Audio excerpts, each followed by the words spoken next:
नवनियुक्त सांसद मनीष जायसवाल का है दोहरा चरित्र, अब होगा उलगुलान। हजारीबाग के पूर्व सांसद भुवनेश्वर प्रसाद मेहता के शब्द। आज हजारीबाग के पूर्व सांसद भुवनेश्वर प्रसाद मेहता ने प्रेस कॉन्फ्रेंस किया। उन्होंने नवनियुक्त सांसद मनीष जायसवाल पर प्रश्न उठाते हुए कहा, मनीष जायसवाल कल्याणकारी योजना चलाना नहीं चाहते हैं। विस्थापन का मुद्दा सिर्फ उनके लिए एक दिखावा है, क्योंकि एनटीपीसी में सबसे अधिक ट्रांसपोर्टिंग का कारोबार मनीष जायसवाल का ही है। उन्होंने कहा कि जिस तरह झारखंड में जल, जंगल, जमीन की लूट मची है, इसके खिलाफ वह उलगुलान करेंगे। आइए सुनते हैं उन्होंने क्या कहा। झारखंड में जल, जमीन, जंगल के खुलेआम लूट हो रही है और विस्थापन से लोग तबाह हैं। लगभग पूरे राज्य में 1 लाख हेक्टेयर जमीन से ज़्यादा की लूट हुई है। अवैध बंदोबस्ती कर भूमाफिया, राजस्व विभाग के चाहे वो कर्मचारी हो, सीआई हो, सीओ हो, चाहे ऊपर के पदाधिकारी हो, सब मिल करके लूटा है। और अकेले हजारीबाग जिला को अगर आप ले लें तो लगभग 25,000 एकड़ से ज़्यादा ज़मीन की लूट हुई है हजारीबाग में। बड़का गांव, केरेडाड़ी, सदर, कटकमदार और फिर हजारीबाग का जो खास महल एरिया है उसमें कई जांच हुए। यह पकड़ी बर्बादी जो एनटीपीसी का कोलेरी है उसमें एसआईटी का गठन हुआ था देवाशीष गुप्ता आईएएस के नेतृत्व में। उन्होंने लिखा कि 3,000 करोड़ रुपया गरमजुआ जमीन के अवैध बंदोबस्ती में भुगतान हो चुका है। वह फाइल डीसी के यहाँ पड़ा हुआ है, कोई कार्रवाई नहीं हुआ।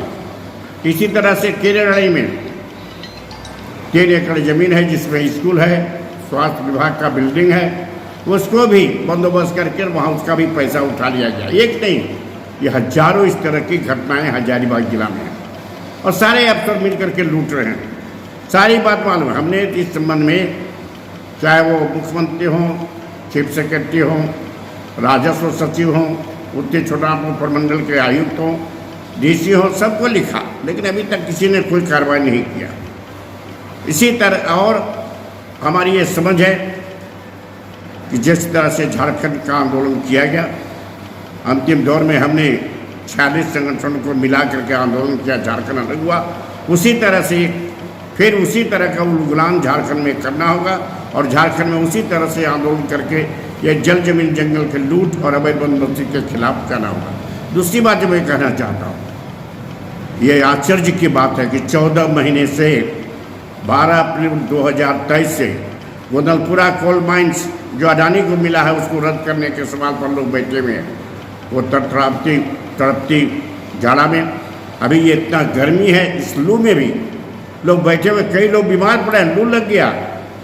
और यही नहीं, 14 महीना हो गया इनको। 14 महीना से उसी तरह से 14 महीना से सिमरिया में सिमपुर कठौतिया रेलवे लाइन और भारतमाला रोड को में जो गरमजुआ जमीन जा रहा है, जिस पर घर है बना हुआ, आज तक का रसीद कटा हुआ है, खेत बना हुआ है, उसको भी उसका भुगतान हो, रैयती के समान भुगतान हो, इसके लिए आंदोलन कर रहे हैं। लेकिन 14 महीने, दिल्ली में भी जो आंदोलन चल रहा है किसानों का 12 महीने के बाद खत्म हो गया था, 14 महीना हो गया। सबको खबर है, यहाँ के मुख्यमंत्री को, सरकार को, डीसी को, एसपी को, सबको खबर है, लेकिन किसी ने नहीं। इसीलिए हमने तय किया इन तमाम मुद्दों को लेकर के जून के ही लास्ट वीक में हम एक सेमिनार करेंगे।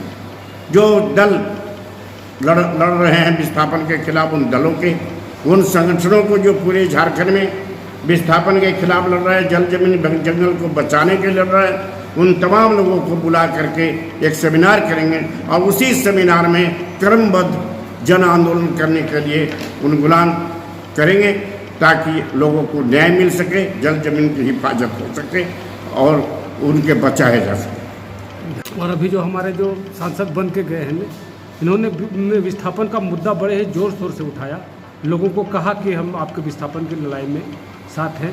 आपको क्या लगता है? हमको मान्य है, लेकिन उनसे मैं कहना चाहता हूँ, सचमुच में अगर विस्थापन जो है स्थिति, विस्थापन के खिलाफ लड़ना चाहते हो तो अपने स्वार्थ को उनको त्यागना पड़ेगा। आज सारा वो ट्रांसपोर्ट और लोडिंग का काम मनीष जायसवाल जी का ही चल रहा है, इसको त्यागना होगा। एक तरफ नहीं होगा, तो एक तरफ आप हंस रहो, दूसरी तरफ वो, ऐसा नहीं हो सकता है। एक तरफ आप कॉन्टैक्ट करो, ठेकेदारी करो, ट्रांसपोर्टिंग करो और दूसरी तरफ विस्थापन के खिलाफ लड़ो, ऐसा नहीं हो सकता है। इस सारे चीज़ों को त्याग करके ईमानदारी से विस्थापन की लड़ाई लड़ेंगे। तो हम ऑलवेज विस्थापन के खिलाफ लड़ने वालों का मैंने स्वागत किया है, इनको भी स्वागत करेंगे। हम चाहेंगे एज MP हम लोग हमारे आंदोलन में वो सहयोग करें।